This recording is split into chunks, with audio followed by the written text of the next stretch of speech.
कसौधन। जी हाँ। लाल चंद कसौधन। हाँ हाँ। हमारे राजा जी इल्फात गए, उनकी तरफ से 20 रुपए का पुरस्कार। और ये बहनी अरे एक दिन हम करें पार प्रोग्राम करें और वही नैया बैठी रहन है। अरे चलो वही नैया बलो बला और लेके आए रहे। हाँ लेकिन कैसे कैसे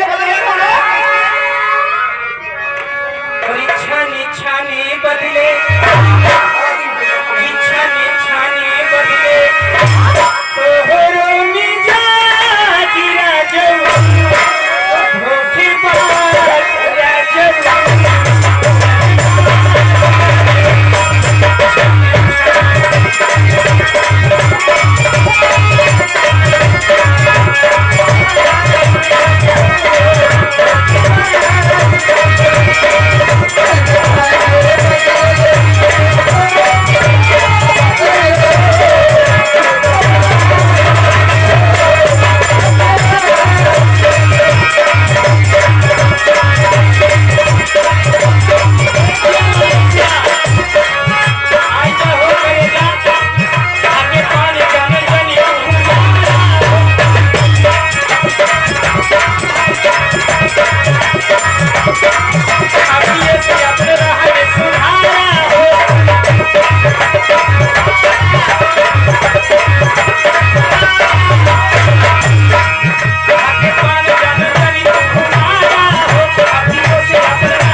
राजा जी अरे हमारे ना है जैसे गेहूं मन कहा होता और बनाएंगे क्या मन कहा उन्हीं की तरफ से 10 रुपए का पुरस्कार फिर से आगे लेकिन कहना है